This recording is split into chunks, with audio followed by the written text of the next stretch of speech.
On tonight's episode of The Finish Line, as always, I'll be joined by Richmond and BallGame, and we will discuss a former NFL player is encouraging Tua Tagovailoa to not even step foot on a training camp field, let alone in the regular season, to take snaps for the Miami Dolphins if he doesn't get paid. So we will talk about that. Also, who are the building blocks of the future for this team on offense and defense? We'll give our picks, as well as we will discuss the latest on the Tyreek Hill situation and why it's probably not likely that he's going to miss any time whatsoever. So do us the favor, smash the like button, subscribe if you're new, and as always, let's get into this.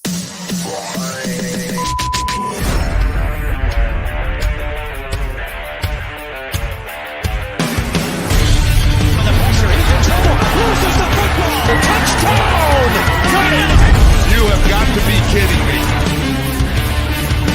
Jalen Waddle has a Dolphin touchdown. And he will score! Field on the near side, man open. Touchdown!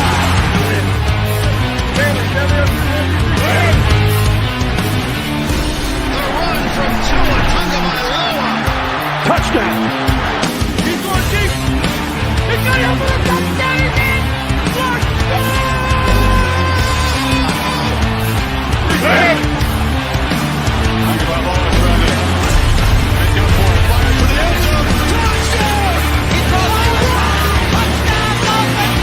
Beautiful day to be a Dolphin fan. Let's go!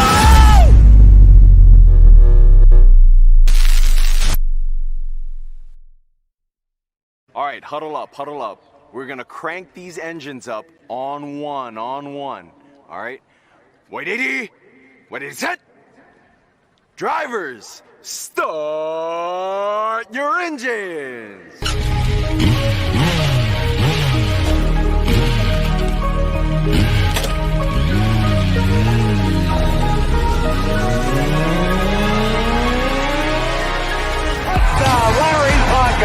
This is The Finish Line. I coached a great offensive lineman in the past.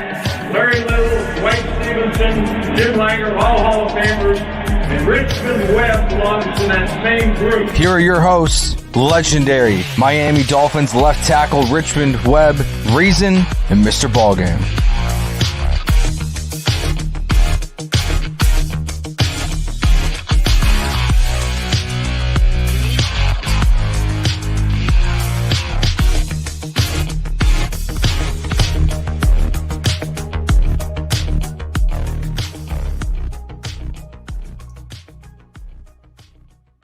What is good, Fin Nation? What's good? It's your boy, Reason, and we are back here for another one as we welcome you in to the Finish Line. As always, I'm joined by legendary left tackle Richmond Webb and the Triple OG, Mr. BallGame. Listen, I want to give a shout out. I already see her in the chat. Shout out to Brittany and shout out to Sideline T, her and Jennifer. Go subscribe to Sideline T right now, all right? Because they sat down and had a 2.5-hour interview with Omar Kelly. I don't know what you talked to Omar Kelly about for 2.5 hours, but that alone requires your attention. She'll be splitting it into 2 episodes. I believe the first episode's dropping this Saturday, and then they'll be dropping the second episode. And I got to say this. I know one of the segments they're doing on that show. I'm going to let her put the teaser out and show everyone.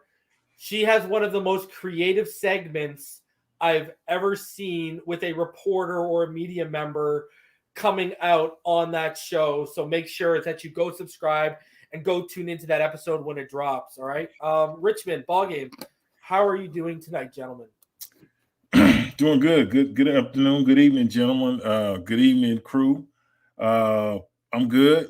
It's been hot here in Texas, but other than that, I'm good. Just do a little celebrating. I don't think I'm going to do much, but happy Independence Day tomorrow, 4th of July here in the United States. And I'm sure everybody be firing up their grills or whatever, having little get-togethers and all that. So y'all just be safe. But we're getting closer to training camp. This tomorrow will be the 4th, and I think we start up at the end of this month. So just looking forward to that. We're just a few weeks away from football, so definitely excited about that. And then things will pick up and get going again. So other than that, I'm good. The family's good.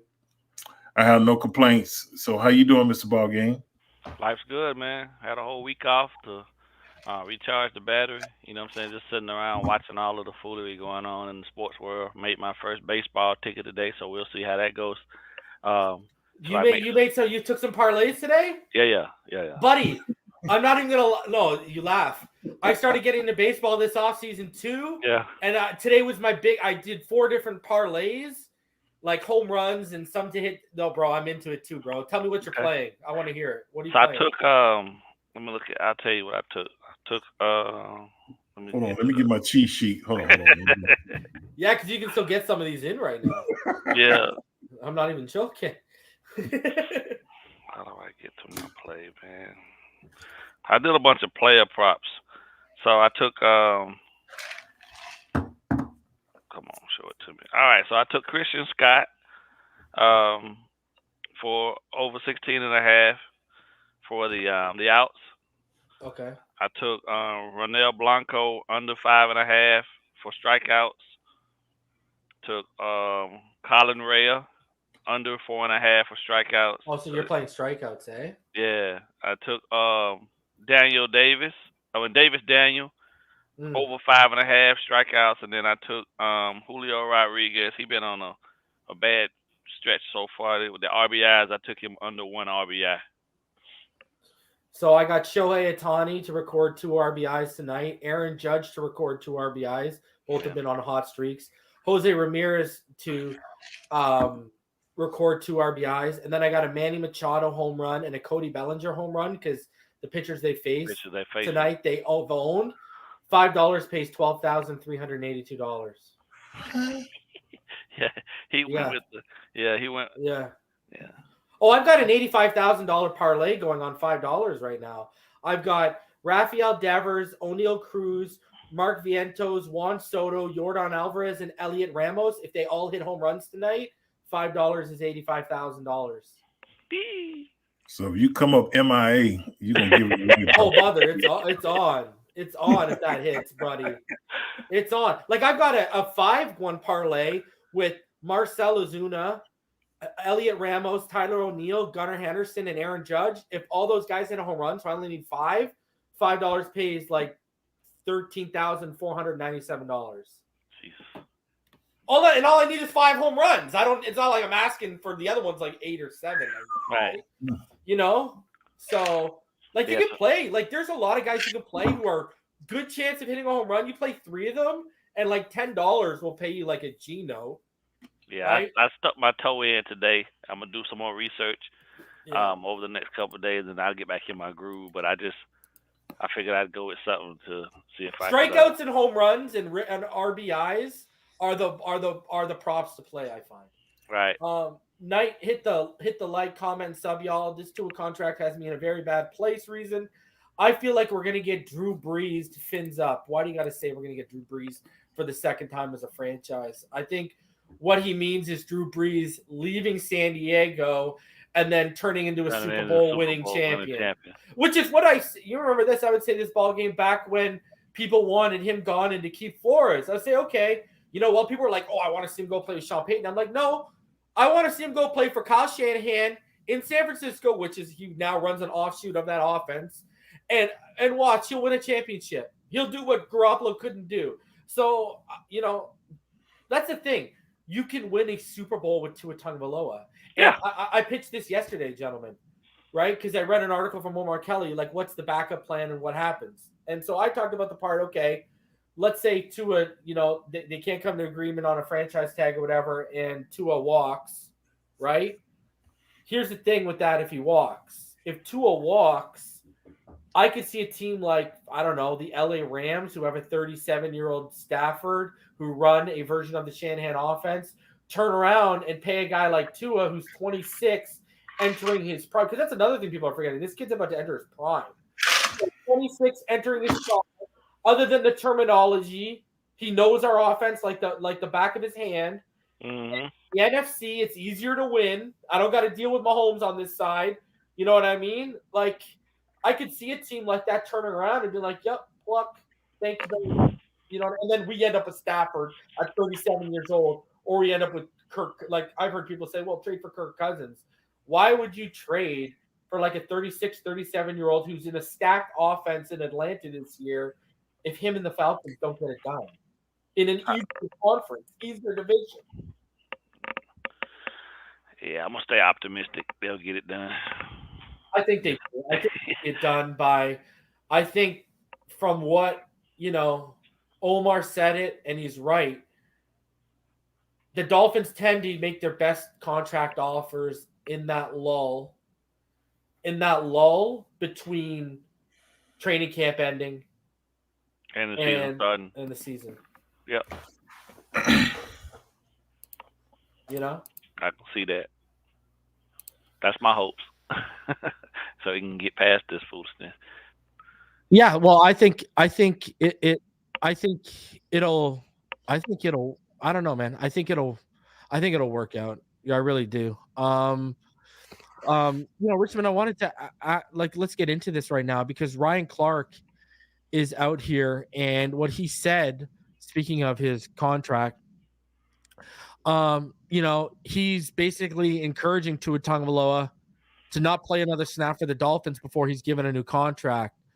He said, and I quote, "If I'm Tua, I do not step foot onto a Miami Dolphins practice field or stadium field until I have some sort of guarantees," Clark said. "If a contract is not done, I do not go to work." What's your take on that in the terms of like people are looking at it the flip side of we want to protect ourselves from injuries, but a reason why Connor Williams and everything fell apart was Connor Williams wanted to protect himself from injuries with a new contract. Tua, a guy who has an injury history, of course he wants to stay healthy. Of course he wants to do his thing. But what do you think when you have former players coming out and encouraging a player, no, you have an injury history, hold out unless you have some guarantees around your level of play? What are your thoughts and take on something like that? Well, I mean, everybody has different takes, but I think the thing I would look at from Ryan Clark's perspective is he's an analyst. He has a podcast. So he is a former player, but at the same time, he has people listening to his show, and you got to come up with content. And a lot of guys are going to take a stance either or, this and that. Now, whether he approached the situation the same way when he was a player, if he didn't have a contract, I'm not sure. But some guys, do it that way and some don't. And I don't think Tua will do that. I just think it's just kind of a dead space. And I kind of agree. I think once training camp starts in that, I think everybody's just kind of just holding right now. And once we get closer to training camp, I think they'll start back negotiating this and that. And it should be done before the season is over with. But I don't think he'll sit out, because the good thing is, the way training camp is now, you got 1 days. Normally the quarterback is protected. You can't hit him, this and that. If he played a different position, like, wide receiver, cornerback, or, like offense, where you study in the grind, study possibly making a hitting somebody, or you got to make a cut or a plant or something, that would be different. But I think he'll be there. I don't think he'll take that stance unless, that's what his team is advising him. But I just don't see that happening. But I think Ryan Clark, he gives some good takes at times, but I think that's more from an analyst perspective. And I don't know if he did that. So a lot of time I'll be like, okay, you can give advice, but did you actually approach it the same way when you were a player versus now that you're someone that's in the media, you're giving a guy advice like this? And unless you truly know that guy. If you don't know that guy, I don't know how much Tua is listening to that. So yeah, I listen, but it doesn't carry much weight with me. What do you think, BallGame? And this is a defensive player who obviously, he knows about taking the beating from the game. This is a defensive player sitting here imploring a quarterback to sit out when, defensive players will usually tell you, suck it up and get out there, princess. And he's not saying that. I think Ryan has, like Richard says, a lot of great takes, but I think Ryan should mind the business that pay him. He's never been a quarterback. He's never been in a space where he's actually had this type of opportunity because of the fact that he was never a first-round pick taken by a quarterback, had to go through what Tua had to do to get here. And also, once again, he's not a quarterback. He was a safety. He's a defensive player. All all praises go to those guys because that's my side of the ball. But at the end of the day, I'm not gonna sit around and talk about a whole bunch of stuff that I ain't never experienced. And trying to give somebody advice about something in a situation where you've never been at that level of where he is with this whole situation, I think that's just bad. That's just bad business, right? Now you can have good intentions, right? And he's entitled to his opinion, but at the end of the day, we're talking about the face of the franchise, right? Ryan was not the face of the franchise in Pittsburgh. Tua Tagovailoa is the face of the franchise here in Miami, and the situation is different. And at the end of the day, for me, I agree with Richmond. I think they'll get it solved. We all agree that they'll get it solved, but to be trying to tell Tua not to show up when Tua already is on a contract, right? In essence, he already has a contract. He's on the fifth year now, where the money's already been deposited into his account. It's already factored in, all these different things. What he's asking for now is an extension past this, but you already on contract. So telling this man to not show up to work, that's bad advice in my opinion. Because at the end of the day, the NFL ain't like no other. I mean, it's just like anything else. You show up, you getting paid already up front, and you don't show up. That's not communicating really to your bosses that you really give them a crap about anything other than yourself. And at the end of the day, this business is still about we pay you to play, right? But we will, in good faith, pay you in advance of your play if you also show up to work, right? And we will reward you ahead of when you actually supposed to get it. It's like one of the only situations I've ever seen where you can actually go to a job and get paid ahead of what you actually are being asked to do in that next contract, because he already been paid for his rookie contract. You feel me? And the 5th-year extension gives them that buffer room. So now at this point, anything past this, they're giving you money up front for what they hope you can do for us down the line. So okay, so let me ask you this. Okay, we'll follow back up with you, BallGame, and then Richmond, go ahead. Who do you feel has the leverage in this situation? Tua, who we've got sample sizes, go back to Brissett. We got Bridgewater. We got Scott. We've gotten sample sizes of what this offense and even Flores' offense looked like without him. And it was clearly a big cog was out of the wheel, or the guys who are on the other side who are basically like, okay, you gave us one healthy year. Yes, you led the league in passing, but that's just a 1-year sample size. You haven't done that consistently enough for us, and we got to protect ourselves. Who do you think has the real leverage in this situation? Because I don't think I've ever asked either one of you. I don't think I've asked either one of you. So, BallGame, who do you think has the leverage? Well, I think right now at this point, because of the way things were structured and the way the offense was built, Tua definitely has a little bit more wiggle room than the Dolphins do. But at the end of the day, he still has to show face to the NFL and all parties involved as well. Because if if you're looking at it right from a GM perspective, they took a chance on him. Right, the Dolphins took a chance on him. Nobody else had him on. Me. They had a board. They might have had him on their board, but they didn't have him to be taking number 5. You feel what I'm saying? Yeah. With everything he was coming off. With everything he was coming off of. So, but on the flip side, okay. Now I'm just playing devil's advocate. Yeah. Okay, you took a chance on him, but he took a chance on you when you guys were allowing Brian Flores to run amok, and he was putting up with all the Deshaun Watson rumors and all the trade speculation, and you guys didn't come to bat for him. He took a chance on you guys that you guys were going to get your franchise right, and he's rewarded you with that with his play. That part is definitely true as well, but in the same sense, right, like you have to look at the bigger picture and think to yourself, up to that point, he hadn't really done anything for them to have that type of faith in him that he was going to be the guy. It was the 2 years after that he proved that. And we moved past that because we got rid of the guy that was sandbagging you. We got rid of the guy that didn't give a crap about your career. We got rid of the guy that was really giving you all that heartbreak and brought you in a guy that was consistently built everything that's there today around you. So the Dolphins showed that they really are 100% in on him.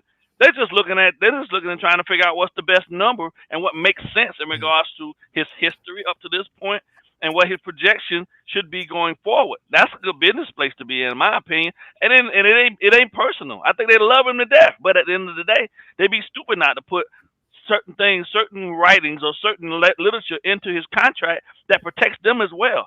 It's not just about Tua protecting his future, but it's about the Dolphins also protecting themselves financially also.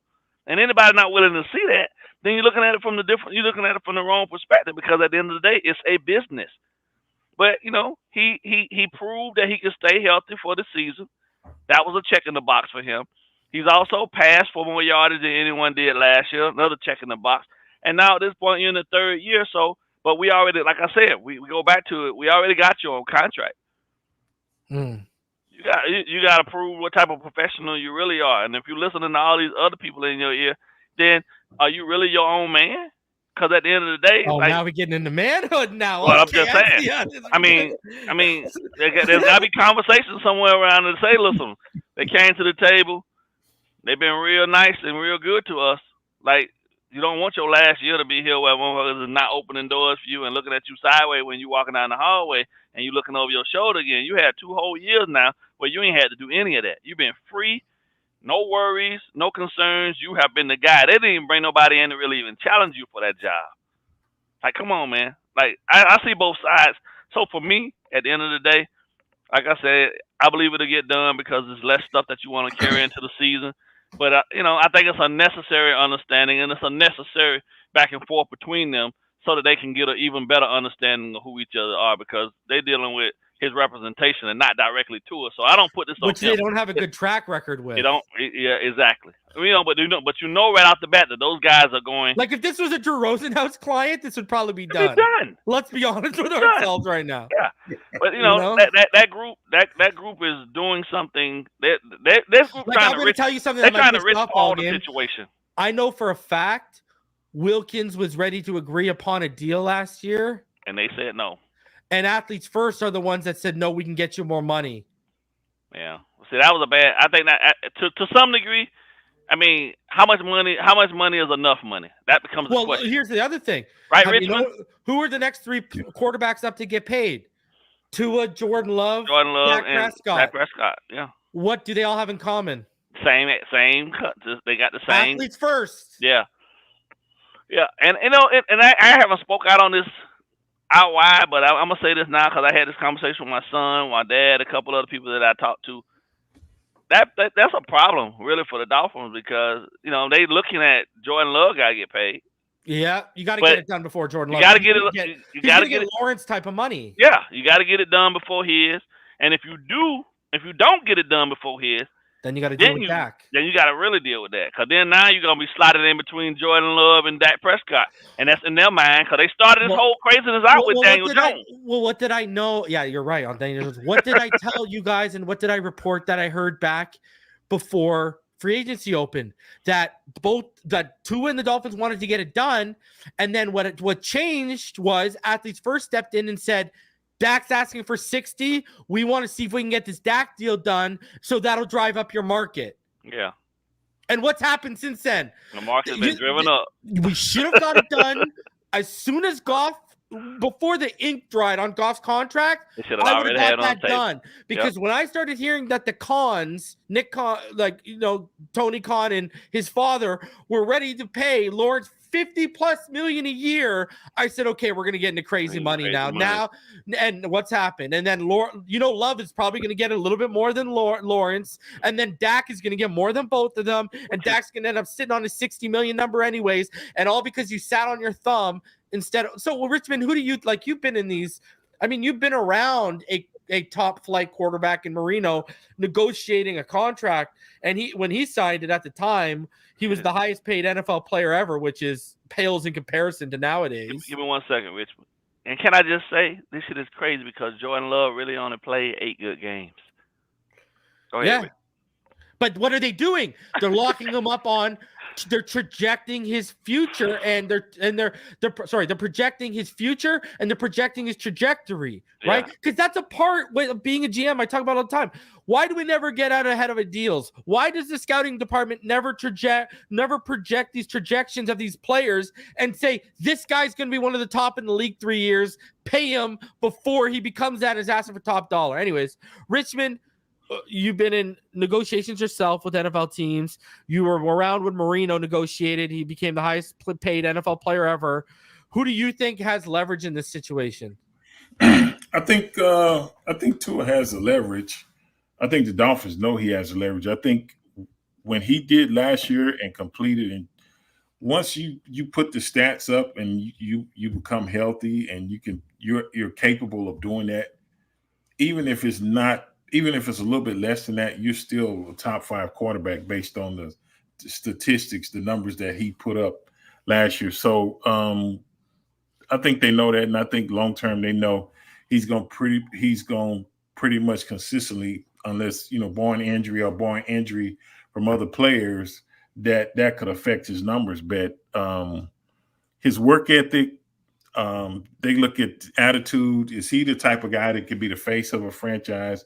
He checks all those boxes. So that's why I'm confident it's going to get done. Y'all brought up a good point as far as Jordan Love and Dak Prescott. And I think even if the Dolphins wanted to do it earlier, with those guys representing those other 2 guys, they were going to push it back anyway. So you can't really fault the Dolphins for that. But I think it will get done. I'm still I don't know if Dak is going to get the $60 million. I'm just honest with you. I don't see why Dallas would tie that much money up in him when they got Trey Lance, the guy they traded from the 49ers. He's back. I don't know what he's looked like, but they traded away the left tackle. He's with the Jets or the Giants now. It's like it's one of those deals where you got to pay CeeDee Lamb, you got to pay. He holding out. Yeah, it's like Dallas is really, really in a bad situation. I think the other thing, like BallGame said, is business side. Even if they pay to, and it's probably going to be in the 50s, the numbers are going to be in the 50s, but it's better to pay him this year and average it out because it lowers your cap number with this 5th year. He still has a year in extension. Yeah, he's under contract. That's why I said I don't think he'll hold out or anything, but it helps lower his cap number, even though he's getting the money that he possibly wants. You just don't want it to go crazy and, like you said, $60 million or whatever. But I think his contract will definitely be in the 50s, probably mid-50s, 53, 55, somewhere like that before it gets done. But you get to average it out over that last year, so that'll help lower his cap number. And like BallGame said, just put some structures in his contract to where you kind of protect yourself. And I'm sure they're going to, on most of the guys when I played, if you had the real high contracts, they would take out Lloyd's of London insurance policy. So in the event that something happened to you. Are they still around? Yeah. I think so. Yeah. So even like the guys like Tyreek probably had one on him, the Jalen Ramsey, the guys that's making the big money. Yeah. Wrestlers used to take them out. Used to take them out, and then what would happen is they would get their multi-million-dollar policy, but the fact is when you got that policy, now you can't wrestle again.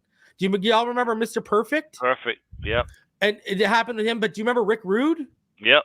You know how Rick Rude... Ravishing. But you remember how in the 90s he became a manager? Because he had a wrestling match in Japan where he landed like on his neck or the upper back pretty bad, took out the Lloyd's of London policy, and then he couldn't return in ring because WCW or WWF would have to pay out Lloyd's of London and the remainder of the policy for him to wrestle again. Lloyd's of I haven't heard about Lloyd's of London since the 90s. So like the fact you brought them up, that's why take me down to memory lane. Like I used to do that for the the top guys that were on the Dolphins. We come in and do a little physical and sign it, and it kind of balances out because not everybody has to get hurt. But if you lose 1 or 2 guys, like say like if they had a Lloyd's of London on Chubb or whatever last year when he got hurt. Even though you might have had 6 or 7 guys, that getting that money back for that season pretty much takes care of all the insurance policies. So it's really a good way for teams to kind of, protect themselves and stuff. But yeah, I would say to it. I think he has the leverage, and I think he's doing everything the right way. As far as the way he carries himself, I do know, like, based on what y'all been telling me, it's about athletes first or whatever. They're kind of saying, hold off this and that. Let us do it this way. We can get you more money. Money is good, but they're trying to run it up. If you really, that's why I think he's a little frustrated with them too. I don't think it's just one way. Yeah. If you're really happy where you at, like even with Wilkins, yeah, you got more money to go to Vegas, but is that really where you want to? You know what I'm saying? If he was smart, he'd move over to Drew, man, and get it done and be over with, bro. Yeah. No, I told y'all when he dropped Lee Steinberg, who Jerry Maguire is based off Lee Steinberg. He dropped him for athletes first. You know he's ready to play ball. You know what I mean? Okay, so let me ask you this, because I had an interesting conversation with EM today, and I want to ask you guys this on the Tua thing. We've seen Mike McDaniel, like, okay, we saw how instrumental he was in bringing OBJ, right? Like, he was on vacation when we signed OBJ, came down here, flew back, met him, and then flew back out, right? That was, before when we were trying to sign OBJ, right? Like, we've always seen him. Are you guys surprised Mike McDaniel hasn't gone more to bat for Tua in terms of this is the guy who operates his offense at a highly efficient level? And you guys know how coaches are. You don't want any hiccups in training camp. You don't want your QB1 sitting out. You want all of the cogs in the wheel to be well-oiled and just rolling and steamrolling heading into the regular season. You don't want any bumps in the road, especially with all the expectations, et cetera, that are coming with this roster being built in this season. Don't you think from a coaching perspective, like, this is your guy? He's also the one you came in here with a whole bunch of clips of. Remember, hours full of clips of saying, not only can I make this guy work, I can make him one of the best in the league in this system. He's proven you right. He's made you look like a genius even further. This is your guy. We know they have one of the best quarterback coach relationships in the NFL. Right? I mean, we know how cold the Rodgers and LaFleur relationship was in Green Bay, and this is the complete opposite. These guys are brohems over here. So are you guys shocked that you haven't seen it more of a public? Because every time it comes up, what does McDaniel say? Oh, that's for them. That's for the front office to handle. That's a front office thing, blah, blah, blah, blah, blah. Are you not shocked that he hasn't gone to bat more publicly? Or do you think this is one of those things where he's playing the PR game publicly, but privately he's in Chris's ears saying, get my guy signed. I don't want any distractions come training camp. So publicly he's playing the game. Privately he's letting them know, I'm not happy either. Get my guy taken care of. Where do you guys fit in with this Mike McDaniel dynamic? Well, to be completely honest with you, I know for a fact that on all levels, when a quarterback is enamored with a player, when a coach is enamored with a player, there's always conversations that happen on different levels that no one's privy to. So I would think with no doubt at all that Mike has had these conversations with Chris, but there's a line, bro. Like, there's a line of operations and how that works, and there's just one side of it that might be he can't really step over into that other side and tell Chris how to do his job. And if the Dolphins feel without a shadow of a doubt that what they're looking and trying to offer to makes sense, Mike can go in there and talk till he blue in the face, but at the end of the day, he still got to be in charge of coaching the other 52 plus the practice squad players and let that business handle their business.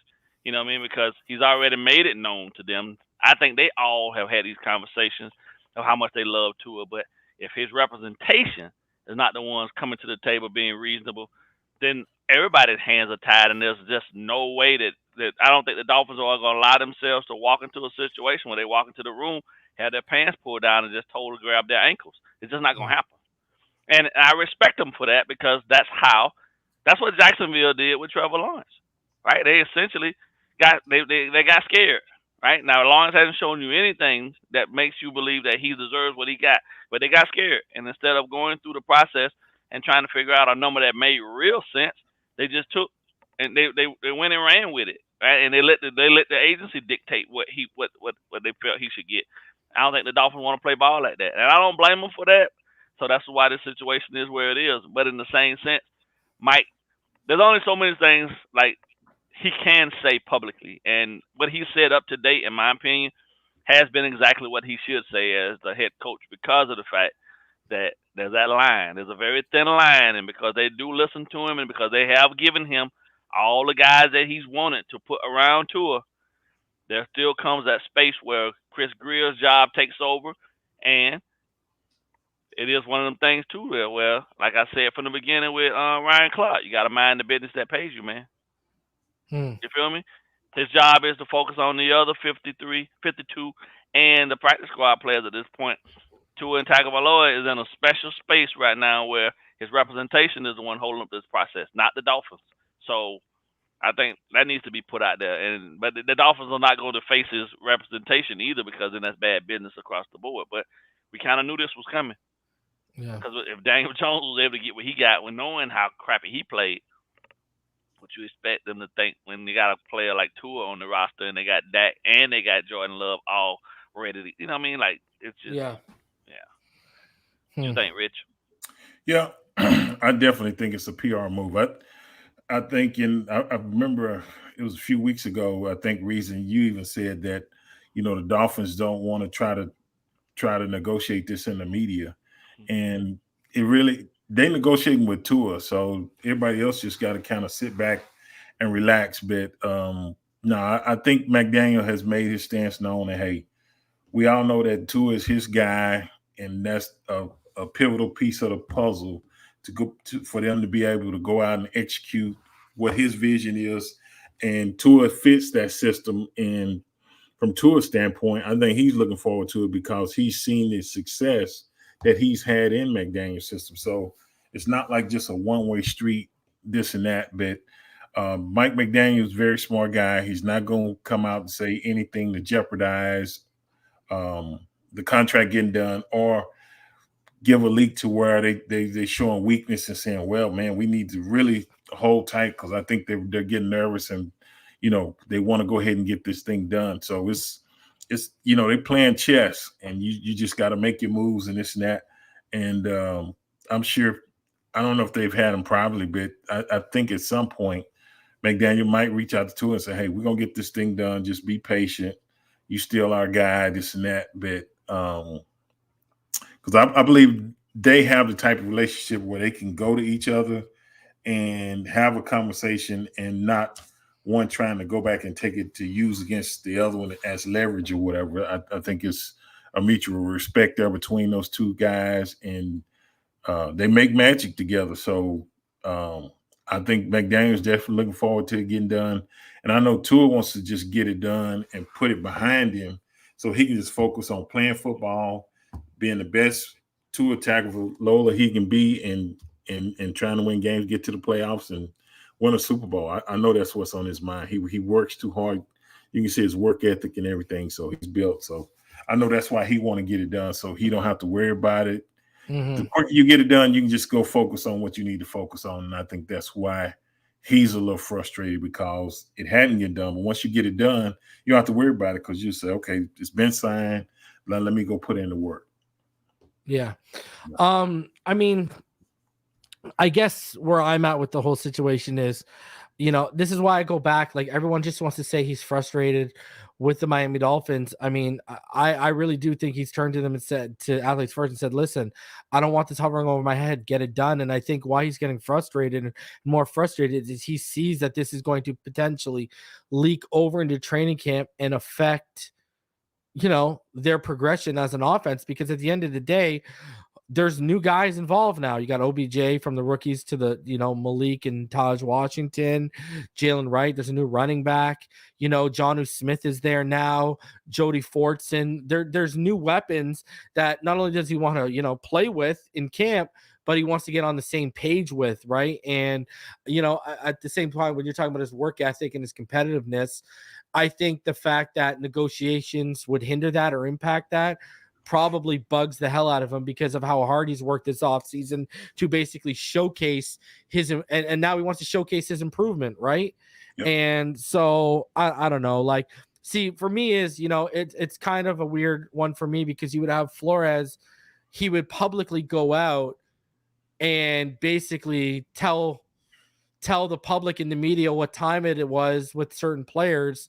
You know what I mean? He didn't really hold back with players publicly, yet, you know, we've got a coach like this. I don't know. Like, I guess because Shula's standing was different with the organization, but, you know, Shula probably would have went to bat for Marino in the public.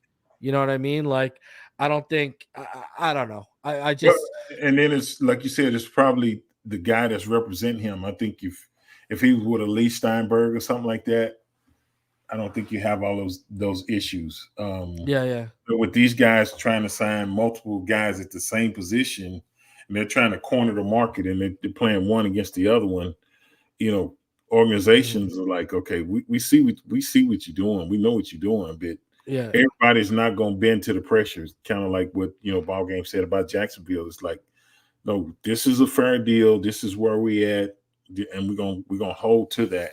I don't think it's got to that point yet, but could it? If they're kind of outrageous and trying to reset the market, not saying that the number don't get higher, but if it's just a crazy number, if it's, you know, something that the Dolphins be like, no, that's not, we can't do that. This is what we're doing. Leave it on the table, and if not, you played it last year, and we'll franchise you. You know, it's things they can do to keep them here another year or two to just. But you don't want to go through that if you don't have to. But yeah, I think it gets done. But I think, like you said, they know who they're negotiating with and the tactics and stuff they try to pull. So yeah, they plan it the right way, I guess. So they know what they're doing. Yeah, for sure. There's been more news. Andy Slater dropped this yesterday, and he said the social media influencer, remember that female came over to Tyreek Hill's house and broke her leg or whatever? She is accusing him of breaking her leg, is now asking for an immediate jury trial. If the judge grants this request, the next available date could be during the NFL season. The women's attorney says the trial would take 7 to 10 days. Now, we have Britt in the chat right now who actually works in the court system, and she said there's no way a jury would be, you know, a judge would grant an immediate jury, you know, in a celebrity trial. Like, it just wouldn't happen, and this will get settled out of court. But this begs the question. I mean, you know, he's sitting here asking for money, right? Tyreek Hill wants new money guaranteed to him. Is this becoming now, you know, now this is blowing out of proportion. Is this becoming a thing where are you starting to see these type of things happen? And now it's starting to make sense to you guys why the Miami Dolphins haven't offered Tyreek Hill any new money? Like, do you think, you know, they made sure to get Waddle paid? They're focusing on Tua, you know, is Tyreek Hill becoming too big of a distraction that they're playing a wait and see game with him? I don't think so. I think with Tyreek, I think Tyreek saw all the new guys coming up getting this money, and Tyreek still has more than 1 year left on his deal, right? Yeah, he has. But the problem is, when you look at Tyreek Hill's deal, this is the last year of guaranteed money. The problem with his deal is over the next 2 years, 2025, he's got 2025 and 2026 left. And there are $34.2 million cap hit in 2025, and then a $56.308 million cap hit in 2026. But there's no guaranteed money left on those years. Yeah, so I think, I mean, I know why he's doing it. I get it, but normally teams don't just jump and say, "Oh, we're gonna give you a new deal because these guys got paid this and that." Typically, if you're in that, you got 1 year left, this and that. And then the other thing you might look at is as the season progresses, maybe they might redo it or restructure to say, okay, we'll give you some money at the end. But I think not that he's not a great player, but I don't think he's priority right now. Like you said, they got Waddle locked up. They're going to lock up Tua. They're going to lock up those guys. But he just got to wait. So, I mean, I know he might get a little frustrated and this and that, but it's not the first time this has happened, and most of the time you have a few years left on your contract. Teams just don't redo it, whether the money is guaranteed or not. So it'll definitely have to be a benefit to them, and they might go in and guarantee part of it later, but I just don't see that happening. I see Tua getting taken care of, and then maybe depending on how the season goes, I think they may do something later on in the season. But we'll just have to wait and see. But he's got a lot of off the field stuff he's dealing with as well. So hopefully he can get some of this stuff cleaned up and just be able to focus on football. I think for me personally, you know what I'm saying, there's a lot more things that he, like you said, Richmond, a lot of things he need to get sorted out and fixed before they start worrying about money. Right? At this point right now, you're not the future. Right? That's Jalen Waddle. We all know that. They already paid him as such so that he would be. And be grateful. Because he said 10 years. Now, if you want to do past that, then we know there's some negotiations and things that should be done, but it ain't gonna be to the market of what he probably think, because they're not gonna have two guys that making top 5 money, you know, top 10 money, you know what I'm saying? And if that's the case, then we bid you farewell, because they're not gonna do like my man said. They're not doing that all over again. We're not going through this whole thing with like we did with Xavier Howard again. I don't think the Dolphins gonna ever allow themselves to go back down that road again.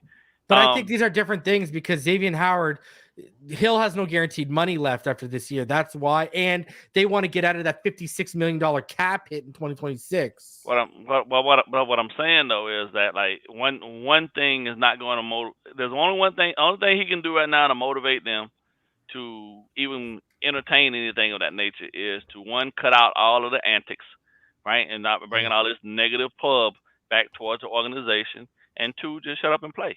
You already got paid, and if we do need to get you, and you do express interest in coming back, then we'll take care of it. But let's be clear, like, you're on the back end of you're on the back end of your career, not on the front end anymore.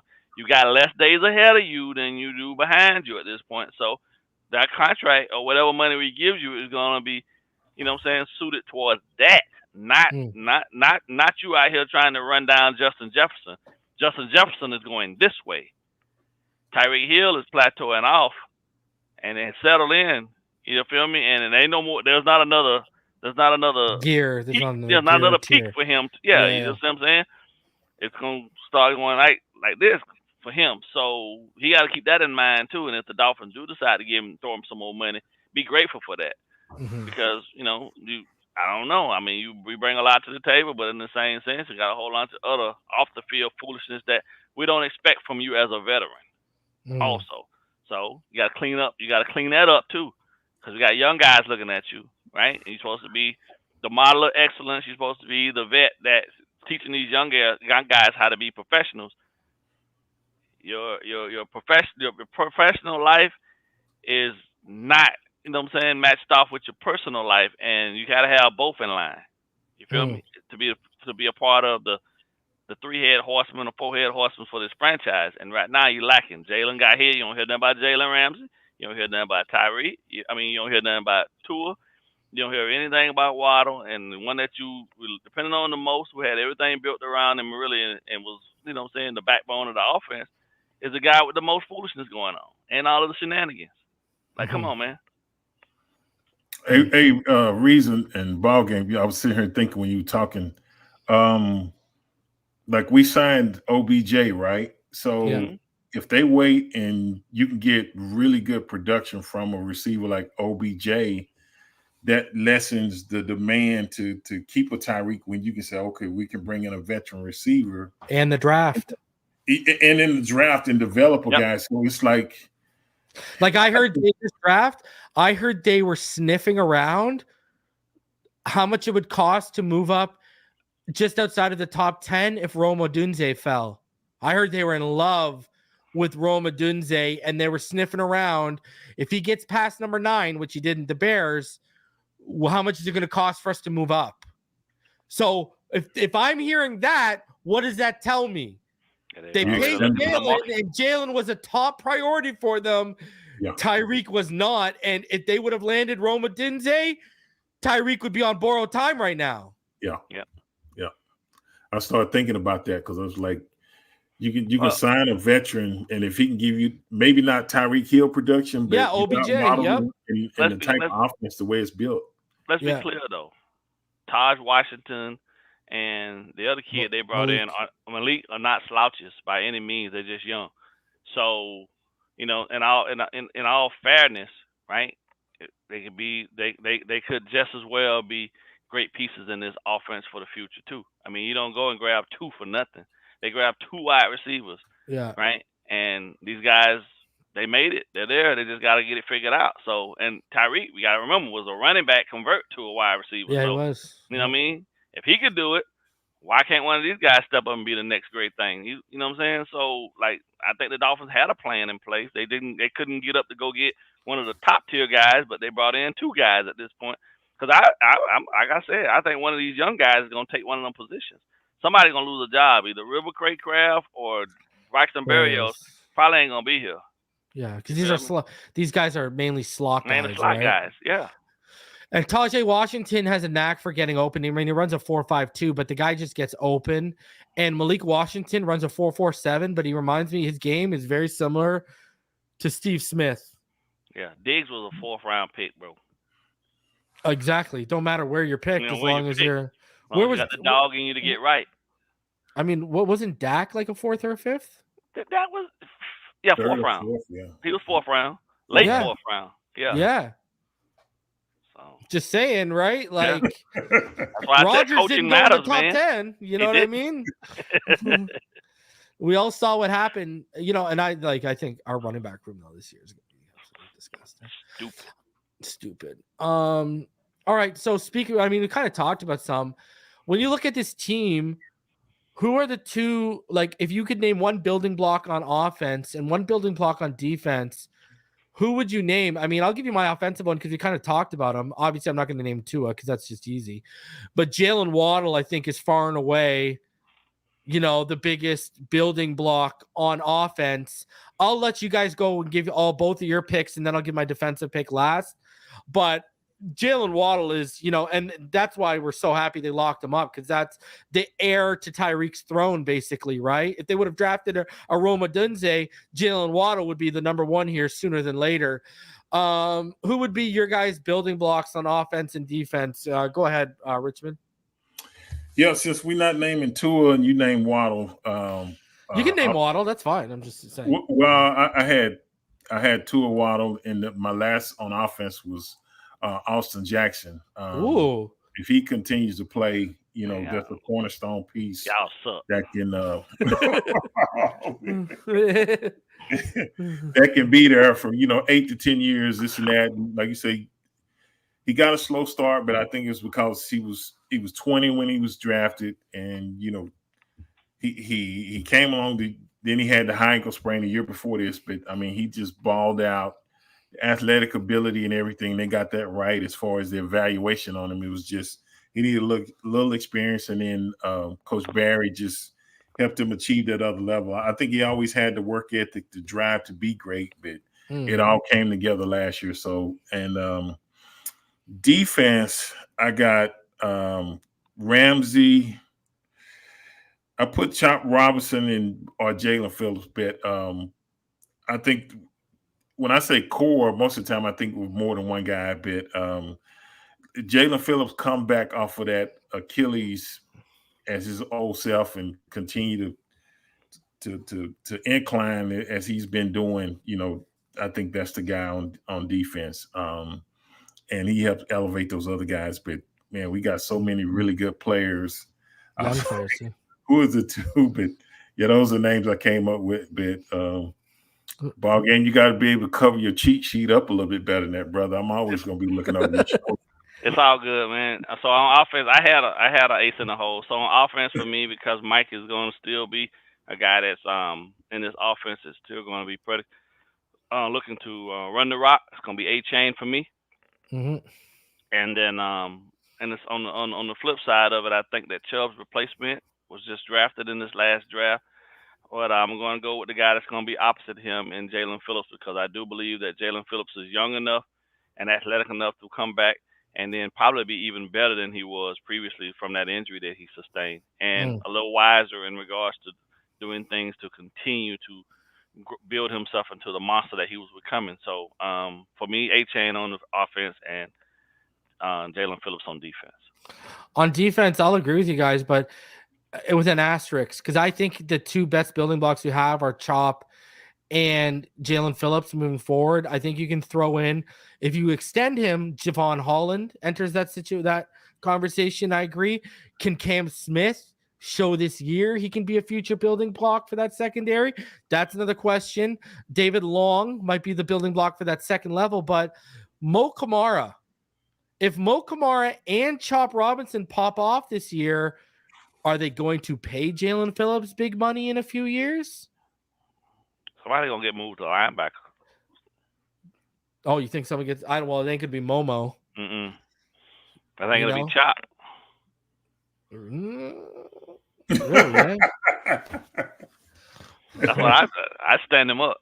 I thought about Javon Holland, but I think what I put him down, but the only thing I thought about was they ain't gonna pay that price. Well, that and he was with Athletes First, you know. I'll say, well, I just it's going hard to be negotiate, so I just because I love Holland. I mean, he'll dog. Yeah, I love him. He's a dog. But just I think it's going to be Wilkins 2.0 though. He's going to want $20-ish million, and they're going to say no, we can draft that. Sorry. Yep. I think that's going to be the first casualty you're going to see of the franchise quarterback coming under contract. Is probably going to be Javon Holland. And then if Mo Kamara and Chop Robinson pop off, if you got a quarterback on the hook for $55 million, that's why I don't know if they'll pay Jalen Phillips big money when he comes up. Now, what does the roster look like by that time? Maybe they can afford it. I don't know.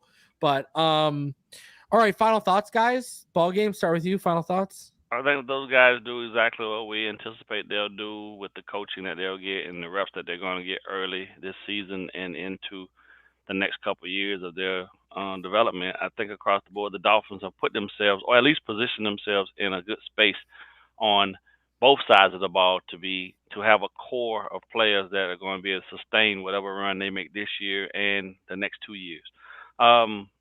It's unfortunate that we have to deal in these types of issues, but this is a part of the business, and I just always tell people, like, it's never personal, but these guys do this for a living, so which means that the contracts that they try to get and the contracts that they sign, more than just them get paid for these contracts. So Athletes First is doing the best to their ability to ensure that their 3 to 4, whatever 5% that they get is substantial, along with their player being comfortable for the duration of the contract that they're getting put up on.